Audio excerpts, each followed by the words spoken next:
भारतीय संस्कृति में यज्ञ, योग एवं आयुर्वेद जैसी अमूल्य विद्याएं हैं, जिसका मूल है वेद। इतिहास की ओर दृष्टि डालें तो भगवान राम, भगवान कृष्ण से लेकर राजा महाराजाओं, ग्रामवासियों व अरण्यवासी ऋषियों की कुटियों तक नित्य व नैमित्तिक यज्ञों का प्रचलन देखने को मिलता है।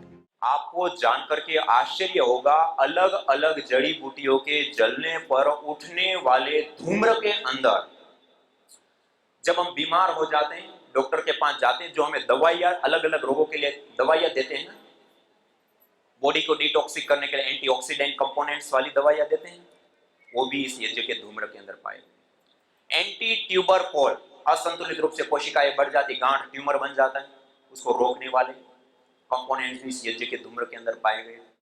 एंटी एंजियोजेनिक, कैंसर को ना होने देना या होने पर ट्रीट करने के लिए जो हम दवाइयां देते हैं, वो कंपोनेंट्स भी इस यज्ञ के धूम्र के अंदर पाए गए। एंटी ब्यूटाजेनी, हमारे जीन्स में आने वाले बदलावों को रोकने वाले कंपोनेंट्स भी आ गए, उसमें पाए गए।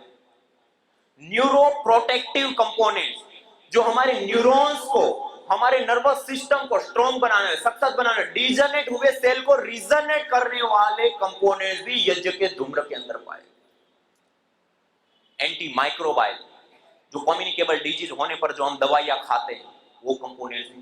कहने का अभिप्राय है कि यज्ञ के धूम्र के अंदर डिफरेंट डिफरेंट प्रकार के मेडिसिनल कंपोनेंट पूरे पैकेज के साथ उसमें मिले।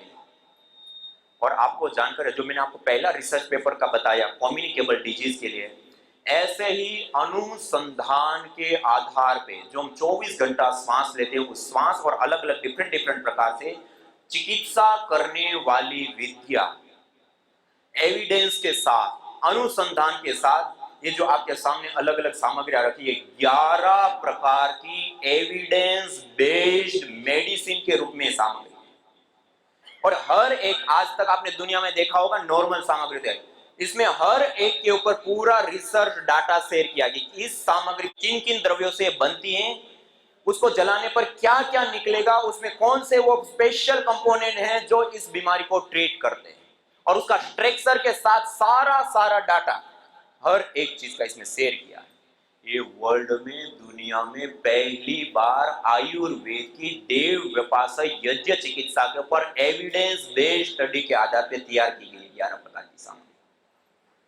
और इन सामग्रियों का प्रयोग करने पर अलग अलग हमने कितने सारे अनुसंधानों में, तो शास्त्रों में तो कहा ही, अनुसंधानों में भी हमने पाया, और जब इसको प्रैक्टिकली किया गया, मैं आपको बताऊं, सबसे पहला केस, और हमने कभी सोचा भी नहीं था कि ऐसा भी कुछ हो सकता है। एक मुंबई घाटकोपर में बहन दिव्या जी करके, उनको पिट्यूटरी ग्लैंड के ऊपर गांठ हुई, पुणे के एक बड़े हॉस्पिटल के अंदर एडमिट हुए। उन्होंने कंसल्टिंग आदि सारी की, उन्होंने कहा कि ये बहुत दवाई से तो ठीक हो नहीं सकता है और इसका ऑपरेशन करना पड़ सकता है, और उसके लिए उन्होंने मुंबई में एक बड़े हॉस्पिटल के लिए सजेस्ट किया। वो वहां गए, ऑपरेशन हुआ, और ऑपरेशन होते ही कोमा में चली गई। कोमा में जाने के बाद माता पिता ने उसको कोमा से बाहर लाने के लिए पुणे और मुंबई के टॉप लेवल के हॉस्पिटल के अंदर 7 महीना ट्रीटमेंट कराया। कितना? और डे का बिल 25,000 से लेकर के 35,000, 40,000, 45,000। विशेष ट्रीटमेंट के दिनों में 80-80 हजार से 1-1 लाख रुपए के बिल, 7 महीने लाखों रुपए बहा दिए एक बेटी को जिंदा रखने के लिए। और सारा स्पेशलिस्ट, डॉक्टर, मशीनें, हॉस्पिटल, सब कुछ उन्होंने जो प्रयोग हो सकता है खुल करके प्रयोग किया। उन्होंने पैसों का कोई बाउंडेशन नहीं रखा। सब कुछ करने के बाद 7 महीने हो गए, और उसके बाद डॉक्टर ने कहा कि आप इसको, ये कोमा से बाहर नहीं आएगी, और बाय चांस किसी कारण से आ भी गई, ये देख नहीं पाएगी, सुन नहीं पाएगी, बोल नहीं पाएगी, और इसकी स्मृति शक्ति वापस नहीं आएगी। आपको जिंदगी भर इसको ऐसे ही सेवा करनी पड़ेगी। इससे अच्छा है कि कोई ऐसा इंजेक्शन, कोई ऐसी दवाई दे दे, कहते हैं ना दया मृत्यु, कि इस शरीर से उनको मुक्ति मिल जाए और कोई दूसरा शरीर भगवान उनको देगा, ऐसी सलाह दी। माता पिता इतना खर्च करने के बाद रोते हुए अपने घर पे लेकर के आए। जब घर पे लेकर के आए तब वो बहन की ऐसी स्थिति थी, जो दवाइयां उनको दी गई, हाथ पैर पूरे टेढ़े मेढ़े हो गए थे, आंखें बंद नहीं हो रही थी, बाहर आंखें पूरी बाहर प्रोजेक्शन कर रही थी, नस नाड़ियां ऐसे पूरी दिख रही है आंखों की। नासिका से एक नली डाली है, उसमें खाना खिलाते, गले में एक होल किया है, वहां से कफ निकालते हैं, छाती में एक होल किया है, बाहर मशीन लगी, वो मशीन से श्वास आ रही है जा रही है, पेशाब पानी के लिए नलियां है, 4-4 नलियों के साथ हाथ पैर पूरे टेढ़े मेढ़े, और कोमा अवस्था में ऐसी कंडीशन में उनको छोड़ दिया।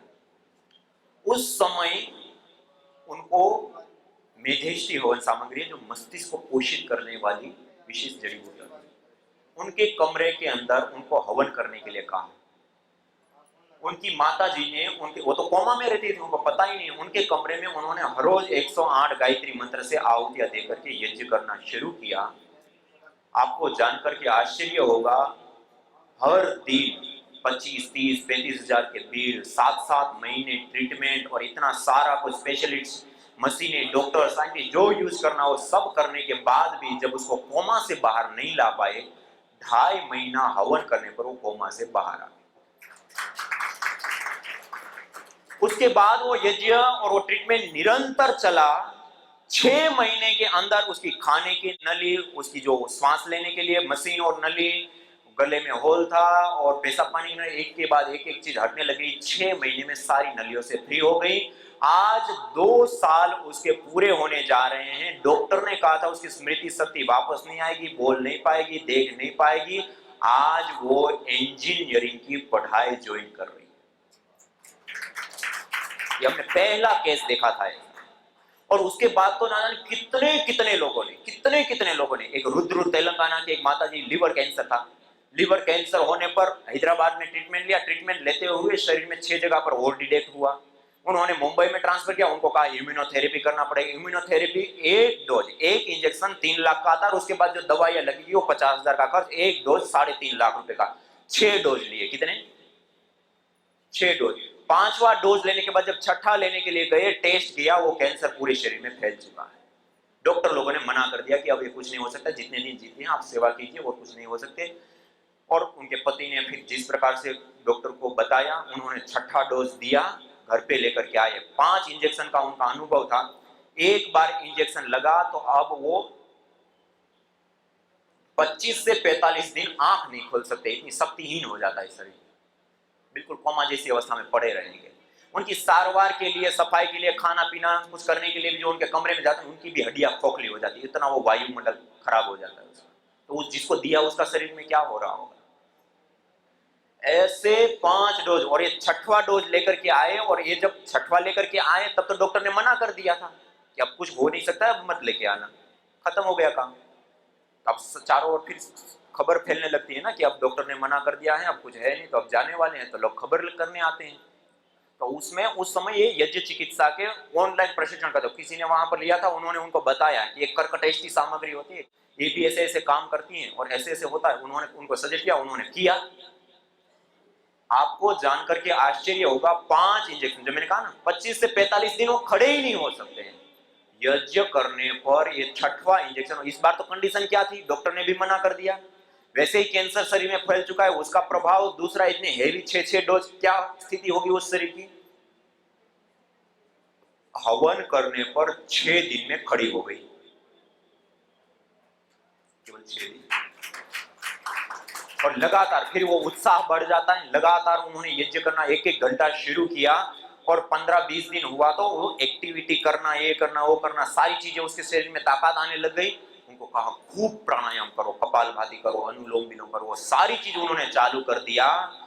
3.5 महीने के बाद जब वो हॉस्पिटल पे गए, डॉक्टर आश्चर्यचकित कि हर बार इसको सहारे से लाते थे, खुद चल के आ रही है, और हमने तो मरने के लिए छोड़ दिया था, कंडीशन ही बिगड़ चुकी थी। रिपोर्ट कराई, 61% कैंसर रिकवर। आज वो दंपति ऐसे यज्ञ के साथ जुड़े हुए हैं, हर दिन अपने घर के अंदर करते हैं, और उन्होंने संकल्प लिया हर दिन एक नए दंपति को हर रोज हवन करने के लिए अपने घर पे बुलाते, उनके साथ मिलकर के हवन करते हैं। जहां पर भी मौका मिल जाए वहां जाकर के लोगों के बीच में हवन करते, उनको सिखाते। बताओ, कहीं पर भी उनको पता चल जाए कि उस व्यक्ति को कैंसर हुआ है, बिना आमंत्रण से सारी उनकी अपनी रिपोर्टों की फाइल और हवन का सारा सामान लेकर के उनके घर पे पहुंच जाते और उनको बताते, देखो ये हमने 57 लाख रुपए खर्च किए थे और लास्ट में हमारे हाथ में मौत आई थी, ये सारी फाइलें और बिल, और ये हमने यज्ञ किया, 7,000 रुपए का खर्च किया, और ये मैं आपके सामने बैठे तुम्हें सिखाने आई। 10-15 लोगों को क्रिटिकल कैंसर से तो उन्होंने बाहर ला दिया यज्ञ कराकर। ये साइंटिफिकली यज्ञ चिकित्सा क्यों काम करती है, ऐसा कैसे को क्यों ट्रीट किया।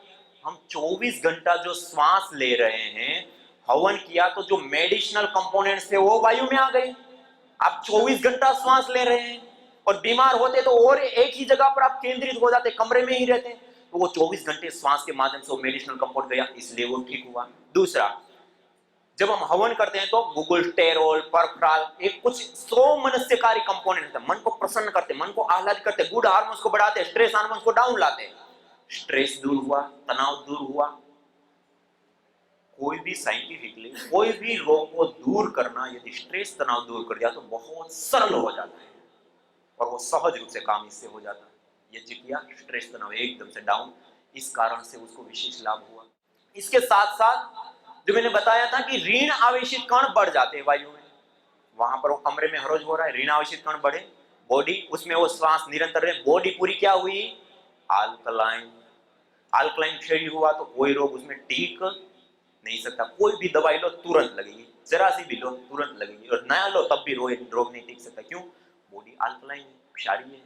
वो भी लाभ हुआ। गुड हार्मोन्स बढ़ा, उसका भी लाभ हुआ। वो मंत्र का श्रवण करते हैं, पाठ करते हैं, न्यूरोकेमिकल्स बैलेंस में आया, उससे भी काम हुआ।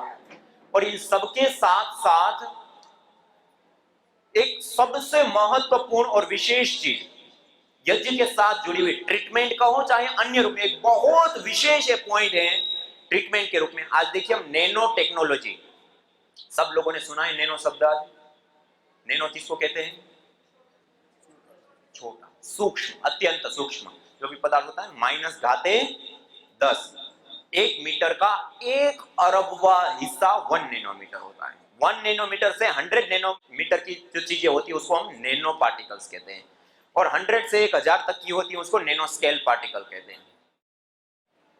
जब हम नैनो टेक्नोलॉजी की बात करें तो आज हम लगभग हर सेक्टर के ऊपर दुनिया पूरी भारी मात्रा में रिसर्च कर रही है और उससे संबंधित प्रोडक्ट निकाल रही है नैनो टेक्नोलॉजी। नैनो टेक्नोलॉजी के कारण क्या होता है, उसकी शक्ति, ताकत, ऊर्जा और परिणाम कई गुना बढ़ जाता है। क्या होता है, परिणाम बढ़ जाता है। हम पहले ही लाइट ये प्रयोग करते थे, आज भी करते थे। पहले क्या होता था, बिजली ज्यादा लेता था और प्रकाश कम देता था। आज हम उसको नैनो टेक्नोलॉजी के ऊपर ले गए, बिजली कम लेता है और प्रकाश, परिणाम बढ़ गया। क्यों, नैनो टेक्नोलॉजी का प्रयोग किया। पहले हम कंस्ट्रक्शन में लोहे के सरिये आदि आदि प्रयोग करते थे, आज हम बड़ी बड़ी बिल्डिंगें बनाते हैं तो क्या प्रयोग करते हैं, स्टील के नैनो टेक्नोलॉजी के आधार पर तैयार किए गए सरिये उंगली के बराबर लगाते हैं। छोटे छोटे पिलर जो हम घर अपने छोटे छोटे लोहे के पिलरों से जो बनाते हैं ना, घर जो पिलर लगाते हैं, बड़ी बड़ी बिल्डिंगों में उतने से पिलर में खड़ी कर देते हैं, सैकड़ों माला की। और वो जो नॉर्मल बिल्डिंग बनती थी वो जितनी वायु की रफ्तार और भूकंप को सह सकती है उससे कई गुना ज्यादा वायु की रफ्तार और भूकंप को सह लेती है और बड़ी उससे भी ऊंची बिल्डिंग बन जाती है। क्यों, नैनो टेक्नोलॉजी का प्रयोग किया, ताकत बढ़ गई, शक्ति बढ़ गई। हर सेक्टर में आप देख लो, हम ईंधन का प्रयोग करते हैं, पेट्रोल, डीजल, कोयला सामान्य रूप से, लेकिन हम सैटेलाइट छोड़ते हैं, उपग्रह के ऊपर जाते हैं तो क्या प्रयोग करते हैं, यूरेनियम। चंद्रयान लेकर के जाते हैं, कई लाख किलोमीटर की यात्रा जाना और कई लाख किलोमीटर की यात्रा आना, उसके बाद भी ईंधन का बच जाना। किस तकनीक से बना है वो ईंधन, नैनो टेक्नोलॉजी। हम अपनी गाड़ी में थोड़ा सा प्रयोग कर देना, जब तक जिए तब तक दोबारा ईंधन ना डालना पड़े, इतना ताकतवर होता है नैनो टेक्नोलॉजी। सामान्य रूप से हम बम का प्रयोग करते हैं, मिसाल आदि नॉर्मल बम होते हैं। आज परमाणु बम आ गया। परमाणु बम क्या है, नैनो टेक्नोलॉजी। परमाणु सूक्ष्म से तैयार किया गया, 15 TNT की ऊर्जा होती है। कितनी? एक चना के बराबर पत्थर के अंदर 20 TNT की ऊर्जा होती है और एक परमाणु बम के अंदर केवल 15 TNT की ऊर्जा होती है। खाली उस पत्थर को आप मारोगे किसी को तो कुछ होगा नहीं, होगा ना। लेकिन उसी ऊर्जा को नैनो कर दिया, परमाणु बम बन गया, एक शहर में डाला, हिरोशिमा नागासाकी पूरे साफ हो गए। क्यों? नैनो टेक्नोलॉजी, सूक्ष्म किया गया। वही ऊर्जा उतनी है, पत्थर उतना ही, उसमें भी उतनी ऊर्जा, उसमें भी उतनी, बस नैनो किया गया। उसका परिणाम आयुर्वेद के अंदर हम अलग अलग औषधियों का प्रयोग करते हैं, आसव, अरिष्ट, बटी, चूर्ण और बहुत सारी चीजें लेते हैं। लेकिन जब बीमारी की अवस्था बढ़ जाती है, बिगड़ जाती है, तो वैद्य क्या देता है? रसायन विद्या, भस्म। क्या होता है? जो तत्व हमें चाहिए वो जिस पदार्थ के अंदर है उसको जला देते हैं, राख बना दिया। उस राख को फूंक मारो तो वायुभूत हो जाए, उतनी सूक्ष्म हो गई है। उस भस्म को भी नहीं छोड़ते, उसको खरल करते हैं, पीसते हैं, कहीं कहीं 30-30 फुट, 1 फुट मानी 24 घंटा लगातार खरल करना, पीसना, ऐसे 30 से 50 फुट देते हैं। उसके पार्टिकल को और तोड़ते हैं और तोड़ते हैं और तोड़ते हैं और तोड़ते तोड़ते उतना सूक्ष्म अवस्था में ले जाते हैं कि चमड़ी के ऊपर थोड़ा सा डाल करके मसल दो तो खून के अंदर मिल जाए, इतना नैनो पार्टिकल के अंदर ला देते हैं। और कितनी मात्रा में देते हैं? 1 ग्राम, 2 ग्राम, 5 ग्राम, उसकी भी 60 पुड़िया बना करके महीने भर लेने के लिए देते हैं। जब मुखिया भर के दवाइयां खाने पर असर नहीं होती हैं, तब इसको नाखून के बराबर दवाई देते हैं, शहद के साथ चाटने के लिए मरणासन व्यक्ति खड़ा हो जाता है। क्यों? नैनो टेक्नोलॉजी, उसके अंदर निहित शक्ति को नैनो करके उभारा गया। मैं ये सारे उदाहरण से क्या बताना चाह रहा हूं? सूक्ष्म में शक्ति होती है। क्या बताना चाह रहा हूं? सूक्ष्म में शक्ति होती है। सूक्ष्म में शक्ति होती है तो धरती का सबसे सूक्ष्मतम द्रव्य क्या होता है? अग्नि। क्या होता है? सबसे सूक्ष्मतम द्रव्य होता है अग्नि। 3 रूपों में पदार्थ पाए जाते हैं ना, ठोस, द्रव, गैस। ये मेरे पास चूना मिट्टी का पत्थर है, समझो, ठोस पत्थर है। इस पत्थर के अंदर और कोई ठोस पदार्थ को डालना चाहूं तो क्या डाल सकता हूं? नहीं डाल सकता ना। पानी डालना चाहूं तो कितना भी उस पानी को उसके ऊपर बहा दो, क्या उस पत्थर के अंदर जाएगा? कोई जगह ठोस नहीं जाएगा, द्रव नहीं जाएगा। गैस, वायु को कितना भी प्रेशर करो तो क्या उस पत्थर के अंदर चली जाएगी? ठोस, द्रव या गैस, 3 रूपों में पदार्थ पाए जाते हैं। 3 में से एक भी उस पत्थर के अंदर प्रवेश नहीं पा सकते। क्यों? उसके अंदर कोई जगह नहीं। लेकिन उसी पत्थर को मैं अग्नि के ऊपर रख दूं तो क्या होगा? अग्नि उसके अंदर नहीं, उसके अणु परमाणु के अंदर, उसके आर पार हो जाती है। और अधिक अग्नि दे दे तो उसको तो पिघाल देती है। इतनी सूक्ष्म, जिसके अंदर कोई भी द्रव्य प्रवेश पाने की कोई संभावना नहीं है, उसके भी आर पार होने की संभावना इतनी सूक्ष्म कोई होती है तो अग्नि होती है। क्या होती है? सबसे सूक्ष्मतम द्रव्य अग्नि होती है। और उस अग्नि का एक विशेष स्वभाव होता है, अंगम नयति इति अग्नि। जो भी पदार्थ अपने संपर्क में आता है उसको अपने जैसा बना लेता है। अपने जैसा मानी सूक्ष्म से सूक्ष्मतम। हमारे पास 1 किलो घी है, 1 किलो जड़ी बूटियां, 1 किलो समिधा है, उसको अग्नि में डाला, क्या हो गया? अग्नि रूप। अग्नि पकड़ लिया ना, अग्नि जैसा बना लिया, अग्नि रूप हो गया। अग्नि रूप हो गया तो क्या हो गया? अत्यंत सूक्ष्म। पहले 1 किलो घी और 1 किलो सामग्री था, अग्नि में डालने के बाद वो 1 किलो घी और सामग्री कहां गया?